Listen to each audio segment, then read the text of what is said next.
cours d'aujourd'hui se base sur les mémoires. Alors, comme vous le voyez dans les figures, il y a différentes formes de mémoire qu'on peut trouver sur le marché. Ces mémoires de type numérique ou digital, utilisées principalement dans les systèmes de traitement, d'enregistrement, de restitution ou de transmission de données numériques tels que ordinateurs, appareils photo numériques, caméscope numérique, répondeurs, enregistreurs numériques, les téléphones portables, les cartes téléphoniques, etc. Alors, une mémoire est un circuit à semi-conducteur qui permet d'enregistrer, de conserver et de restituer des informations. Il y a donc écriture lorsqu'on enregistre des informations en mémoire et lecture lorsqu'on récupère ces informations précédemment enregistrées. Alors, le schéma fonctionnel d'une mémoire, elle est donné par le synoptique suivant. Alors, vous avez à l'entrée un bus d'adresse de P-fil. Alors, il faut noter que un bus, c'est un ensemble de fils. Alors, le bus d'adresse est un bus unidirectionnel. Et le bus de données est un bus bidirectionnel dans les deux sens.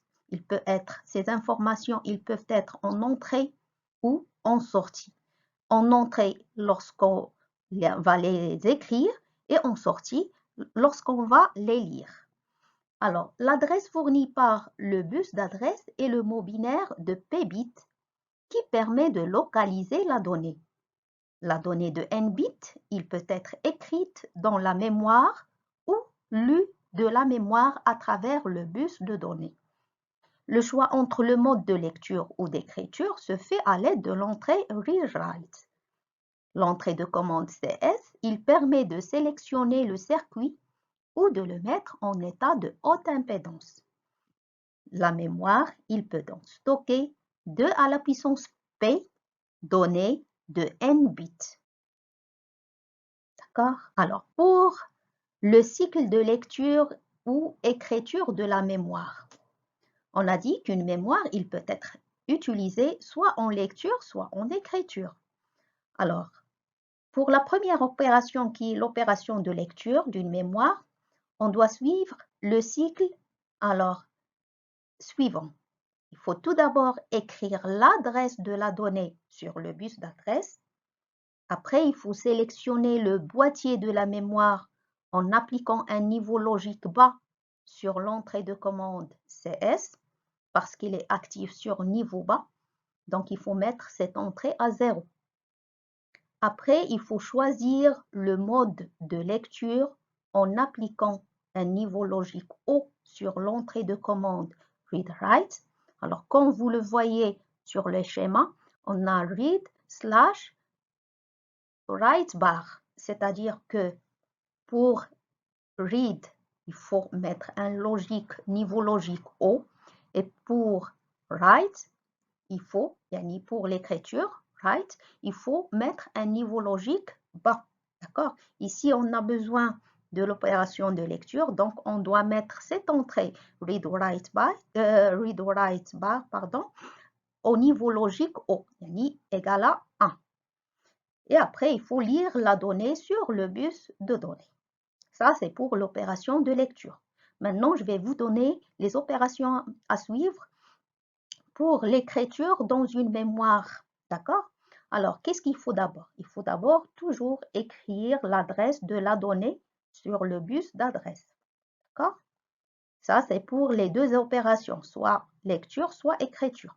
Après, il faut sélectionner le boîtier de la mémoire en appliquant un niveau logique bas sur l'entrée de commande CS.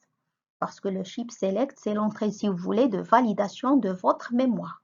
Donc, puisqu'il est validé sur un niveau bas, donc il faut mettre sur cette entrée le 0, d'accord? C'est-à-dire un niveau bas.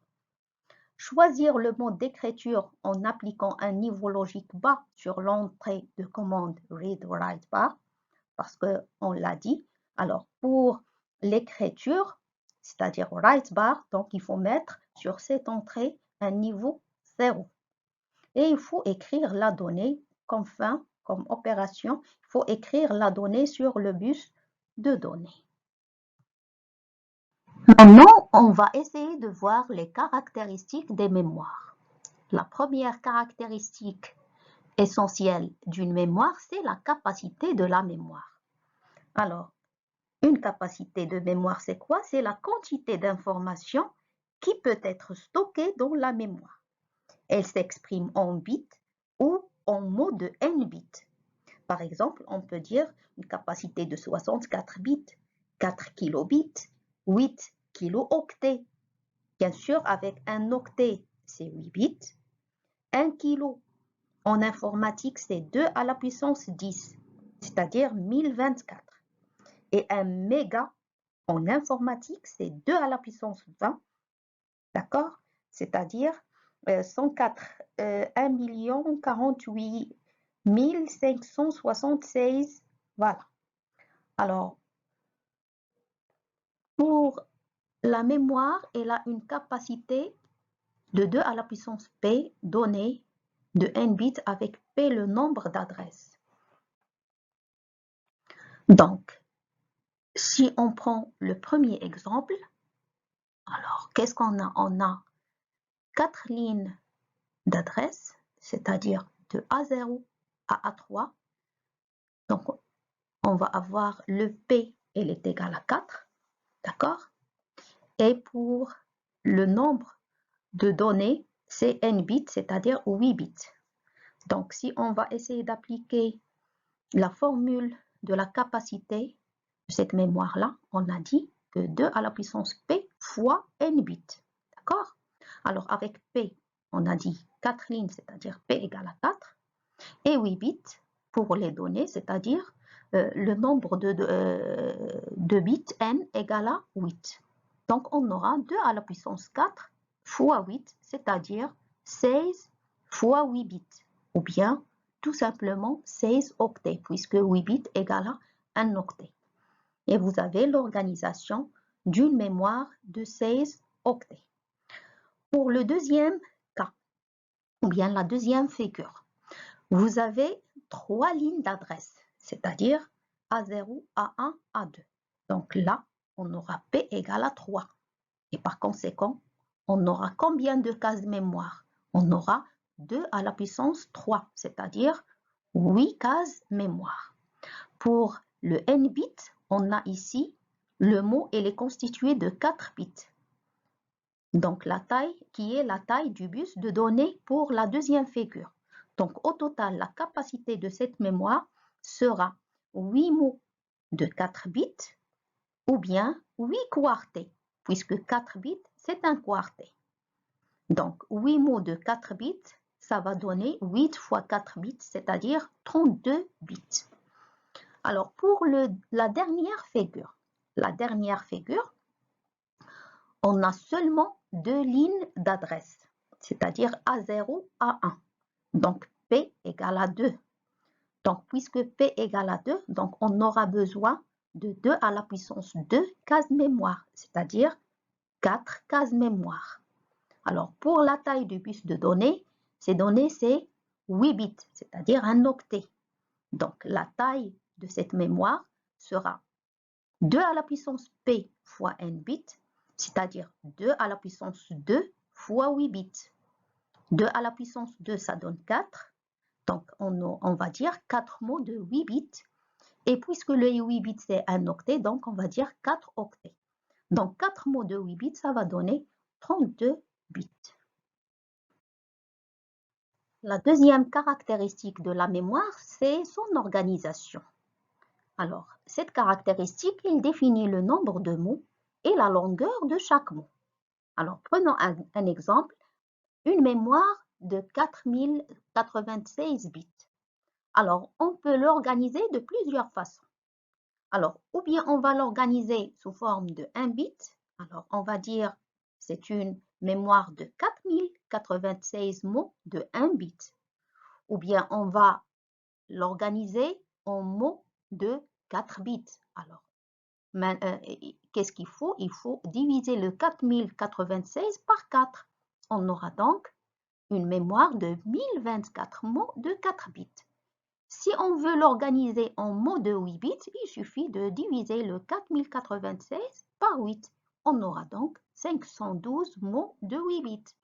Et si on veut l'organiser en mot de 16 bits, il suffit de la diviser par 16. On va obtenir 256 mots de 16 bits. Ça, c'est l'organisation. Alors, la dernière caractéristique, c'est le temps d'accès. Alors, comme son nom l'indique, le temps d'accès, c'est quoi? C'est le temps qui s'écoule entre une demande d'information et le moment où elle est effectivement disponible. Alors, maintenant, on va essayer de voir les différents types de mémoire. Généralement, les mémoires sont classées suivant deux familles. Les mémoires mortes, ROM, Read Only Memory, qui sont des mémoires à lecture seule. Les mémoires vives RAM, Random Access Memory, qui sont des mémoires à lecture et écriture. Et on va commencer par les mémoires vives, c'est-à-dire les RAM. Alors, cette mémoire vive, il sert au stockage temporaire de données. Il doit avoir un temps de cycle très court pour ne pas ralentir le microprocesseur. Les mémoires vives sont en général volatiles. Pourquoi? Parce qu'ils perdent leur information en cas de coupure d'alimentation. Certaines d'entre elles, ayant une faible consommation, peuvent être rendues non volatiles par l'adjonction d'une batterie. Il existe deux grandes familles de mémoire RAM, les RAM statiques et les RAM dynamiques.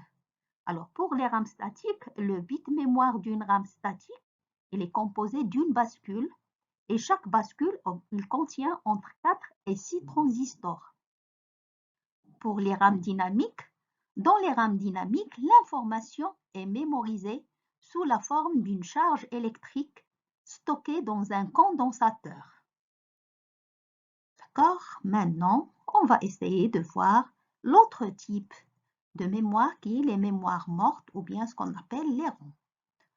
Pour certaines applications, il est nécessaire de pouvoir conserver des informations de façon permanente, même lorsque l'alimentation électrique est interrompue. On utilise alors des mémoires mortes et ils sont dites non volatiles, d'accord, parce qu'ils ne perdent pas leur information en cas de coupure d'alimentation. Contrairement aux RAM, ces mémoires, ils ne peuvent être que lues. L'inscription des données en mémoire s'effectue par programmation. Suivant le type de la ROM, la méthode de la programmation changera. Il existe donc plusieurs types de ROM. Le premier type, c'est les ROM.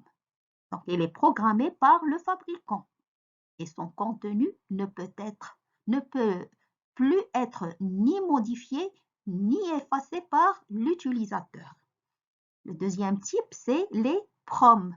Donc, dans PROM, il y a ROM et P, c'est-à-dire c'est une ROM qui peut être programmée une seule fois par l'utilisateur. La programmation, elle est réalisée à partir d'un programmateur spécifique. Alors, autre type de ROM, c'est EPROM, l'EPROM ou UV-EPROM. C'est pour faciliter la mise au point d'un programme ou tout simplement permettre une erreur de programmation. Il est intéressant de pouvoir reprogrammer une PROM. D'accord? Donc, les PROM, c'est une PROM qui peut être effacée par des rayons ultraviolets.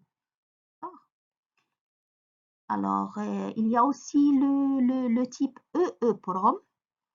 Alors, c'est une mémoire programmable et effaçable électriquement et peut être programmée. D'accord? Donc, c'est une PROM EE. Le premier E, c'est-à-dire effaçable, et le deuxième E, électriquement. D'accord? Alors, le dernier type, c'est le flash EPROM. Alors, la mémoire flash, il s'apparente à la technologie de l'EEPROM et il est programmable et effaçable électriquement comme les EEPROM. Alors, extension de capacité. Elle est courante dans un système micro-informatique de grouper plusieurs boîtiers mémoire pour augmenter la capacité, c'est-à-dire le nombre des mots et ou longueur de mots. Par exemple, à l'aide de 4 boîtiers mémoire de 1 kg x 4 bits, on peut réaliser les mémoires suivantes. On peut obtenir une mémoire 1 kg x 16 bits, ou bien une mémoire de 4 kg x 4 bits, ou bien une mémoire de 2 kg x 8 bits. Alors, le schéma ci-dessous, il réalise une mémoire de 1 kg x 16 bits, extension de format de la mémoire à partir d'une mémoire élémentaire de 1 x 4 bits. Alors, comme vous le voyez dans les schémas, donc on a besoin de 4 boîtiers de 1 kg x 4 bits chacun. Alors, pour la mémoire qu'on veut réaliser, c'est une mémoire de 1 kg x 16 bits. Alors, de cette capacité-là, on peut la lire 1 kg x 16 bits, c'est-à-dire 2 à la puissance p fois n bits. Donc, p égale à 2 à la puissance p, c'est 1 kg, et le n, c'est 16 bits. Donc, de là, on va dire que la mémoire qu'on veut réaliser, c'est une mémoire qui a 16 bits pour le bus de données, donc n égale à 16. Et puisque c'est 1 kg, donc 1 kg, comme vous le savez, c'est 2 à la puissance 10. Donc, on a besoin de 10 bits d'adresse. Donc, P égale à 10 et N égale à 16. Donc, nécessité de 10 bits d'adresse, c'est-à-dire les lignes d'adresse seront de A0 à A9, et nécessité de 16 bits de données, c'est-à-dire de D0 à D15. Donc, pour le bus d'adresse, on va lier, d'accord, tous les bus d'adresse des 4 mémoires ensemble, puisque chaque mémoire elle a un bus d'adresse de 10 bits. Donc, on va garder les 10 bits, d'accord? Donc, on va les lier ensemble. Et pour le bus de données, puisqu'on a besoin de n égale à 16 et on a pour chaque mémoire, il va nous donner n égale à 4. Donc, on va réunir les 4 bus de données de telle sorte à avoir les 16 bits. C'est-à-dire que les 16 bits, on va les obtenir à partir, chaque mémoire va nous donner 4. Donc 4 fois 4, ça va nous donner 16 bits. Et bien sûr, il faut lier tous les entrées read-write et tous les entrées ship select.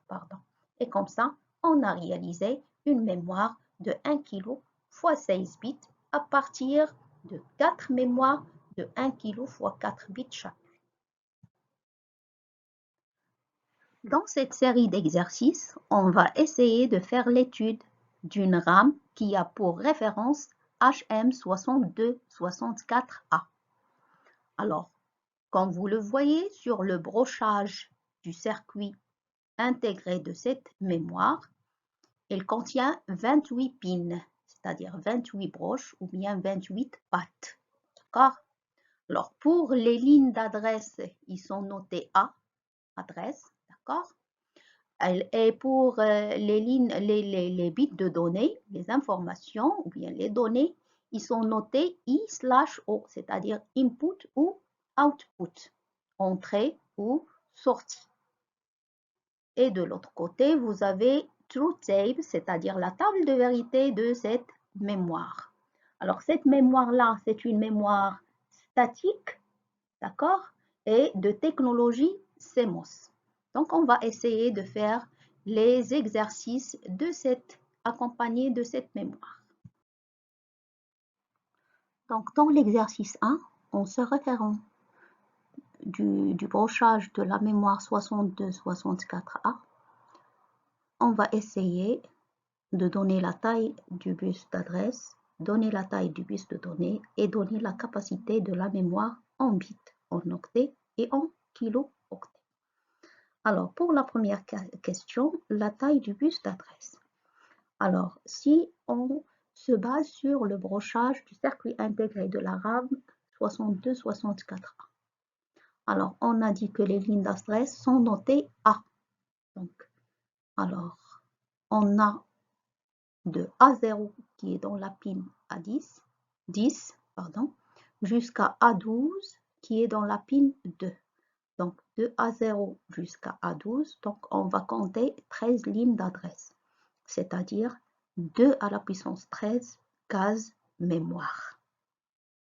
Alors, pour la question B, donnez la taille du bus de données. Toujours en se référant au même brochage, on a dit que les bus de données sont notés I/O, c'est-à-dire input, output ou bien entrée-sortie.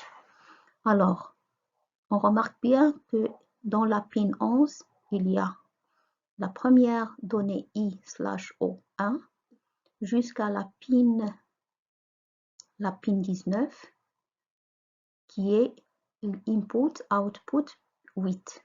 Donc, input, output 1 jusqu'à input, output 8, c'est-à-dire 8 bits ou bien 1 octet. Pour la question C, donnez la capacité de la mémoire en bits, en octets et en kilo-octets. Donc, d'après la formule de la capacité mémoire, on a dit qu'elle est égale à 2 à la puissance P fois N, avec P, le nombre de lignes d'adresse, et N, la taille du bus de données, le nombre du bus de données. Donc, puisqu'on a P égale à 13 lignes d'adresse, donc on aura 2 à la puissance 13 fois le nombre de données qui est 8 bits. Donc 2 à la puissance 13 fois 8 bits, ça va donner 65 536 bits. En octets, il suffit de diviser ce nombre-là par 8, c'est-à-dire on aura 8192 octets. Et pour l'obtenir en kilo-octets, on sait que 1 kilo, c'est 2 à la puissance 10, ou bien c'est égal à 1024. Donc, il suffit de diviser 8192 octets par 1024. Et on va obtenir 8 kilo-octets. Alors, on va voir l'exercice 2. Alors, dans l'exercice 2, on nous demande de donner les niveaux respectifs à envoyer sur les entrées de la RAM 6264 pour valider la lecture de l'octet placé à l'adresse $1B0A. Alors, de là, on peut tirer qu'on va essayer de valider la lecture de l'octet. Donc, puisqu'on a ici un mode de lecture, donc on va se référer au truth table, c'est-à-dire la table de vérité, et on va choisir comme mode lecture. Lecture en anglais, c'est read, d'accord? Alors, dans le mode read ou bien lecture, qu'est-ce qu'on a? On a les valeurs des bits OE bar, CS2, CS1 bar et WE bar. Donc, il suffit de... Alors, par exemple, pour WE bar, elle est égale à H, c'est-à-dire high, niveau high. Bien, c'est niveau 1, le niveau O, d'accord? Alors, pour OE bar, alors OE bar, ici, dans le mode read, elle est égale à L. L, c'est-à-dire low. Low, c'est le niveau bas, c'est-à-dire 0. Alors, pour le bit CS1 bar, alors CS1 bar, toujours dans le mode read, c'est-à-dire lecture, elle est égale à L, c'est-à-dire low. Donc low, c'est-à-dire niveau bas, ou bien 0. Et pour la dernière CS2, donc CS2, elle est égale à, pour ce mode toujours read, elle est égale à H. H, c'est-à-dire niveau high. Donc c'est niveau 1, ou le niveau O. Alors, il nous reste à remplir les cases des lignes d'adresse de A0 jusqu'à A12, c'est-à-dire les 13 lignes d'adresse. Alors, dans les données de l'exercice, on nous dit que pour valider la lecture de l'octet placé à l'adresse, alors quelle adresse? $1B0A. Alors, déjà, l'adresse ici, elle est donnée en hexadécimal. Pourquoi? Parce qu'on a le symbole de $. D'accord? Alors, donc la première chose à faire, c'est quoi? C'est de faire la conversion de l'hexadécimal de 1B0A en binaire, d'accord? Pour trouver les cases de A0 jusqu'à A12. Alors, pour cela, il suffit de mettre chaque bit sous forme de 4 bits en binaire. C'est-à-dire, on va commencer par le A. Alors, le A en hexadécimal, c'est donné A. Et en binaire, en décimal, le A, c'est le 10. D'accord? Et en binaire, on doit l'écrire sous forme de 4 bits. C'est-à-dire, il va prendre les cases de A0 jusqu'à A3. Donc, le A, c'est quoi? C'est 1, 0, 1, 0. D'accord? Après, le 0, aussi, on va le prendre sous forme de 4 bits en binaire, pardon. C'est-à-dire qu'il va prendre les bits de A4 jusqu'à A7. Donc 0, c'est 0, 0, 0, 0. Pour le B, d'accord, on doit la convertir en binaire sous forme de 4 bits. Donc on va prendre les bits de A8 jusqu'à 11, donc c'est égal à 1, 0, 1, 1. Et le dernier, le 1, il reste le A12 qui va prendre la valeur 1. Et comme ça, on a rempli, d'accord, les niveaux respectifs pour les entrées de la RAM 62-64.